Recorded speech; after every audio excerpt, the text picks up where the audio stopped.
নমস্কার বন্ধুরা, অনিফার্স ওয়ার্ল্ড চ্যানেলের আরও একটি নতুন ভিডিওতে আপনাদেরকে স্বাগত।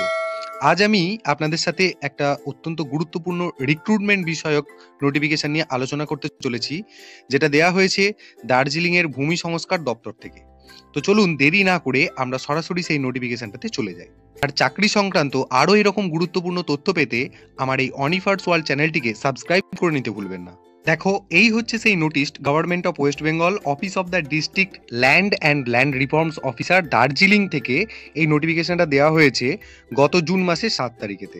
এখানে যদি নোটিফিকেশনটা আমরা একটু স্ক্রল ডাউন করে দেখি, দেখো, online applications are invited from interested candidates for engagement of post of data entry operator on contractual basis.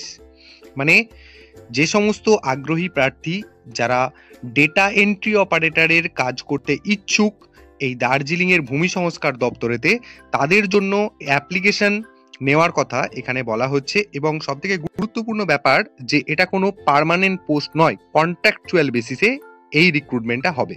তো এখানে আমি মেন কতকগুলি পয়েন্ট আলোচনা করব, যেখানে দেখুন লেখা আছে the engagement shall be purely temporary on contractual basis.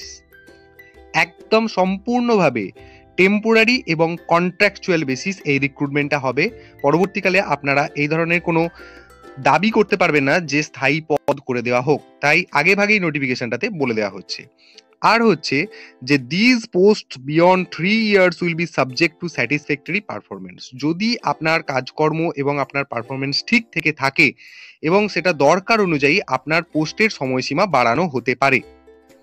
আরো নিচের দিকে এলে আমরা দেখতে পাবো এখানে এই ডেটা এন্ট্রি অপারেটরের পোস্টের যে ডিটেলস, অর্থাৎ কি কি লাগছে, সেক্ষেত্রে প্রথমেই দেখুন রয়েছে রেসিডেন্সিয়াল স্ট্যাটাস, অর্থাৎ ক্যান্ডিডেটদেরকে অবশ্যই পার্মানেন্ট রেসিডেন্ট হতে হবে দার্জিলিং জেলার, অন্য কোনো জেলা থেকে অ্যাপ্লিক্যান্টরা আবেদন করতে পারবেন না।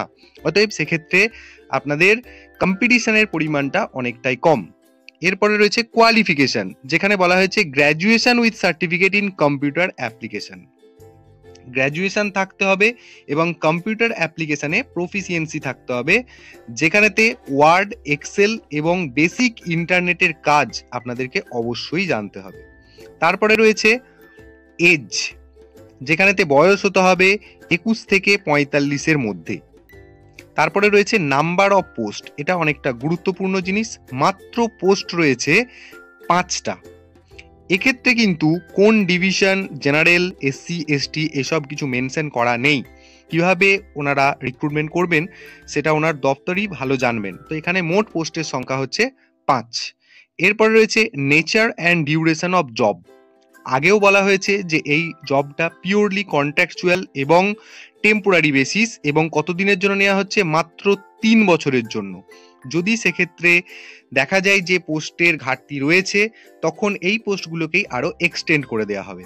আর অ্যাপ্লিকেশন আপনারা কিভাবে করবেন, মোড অফ অ্যাপ্লিকেশন সম্পূর্ণ অনলাইনে অ্যাপ্লিকেশন নেওয়া হবে।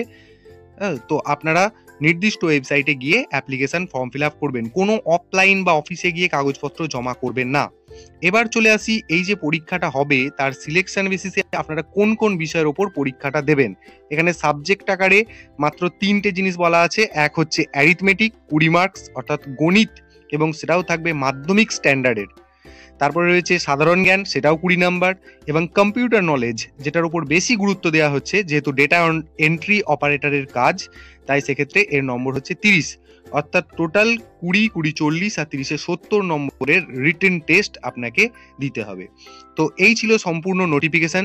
যদি আপনাদের কাছে ভিডিওটা তথ্যবহুল মনে হয় তাহলে আমার চ্যানেলটিকে সাবস্ক্রাইব করে নিতে ভুলবেন না, আর এই নোটিফিকেশনটা অবশ্যই আপনাদের সবার পরিচিতর সাথে শেয়ার করতে ভুলবেন না।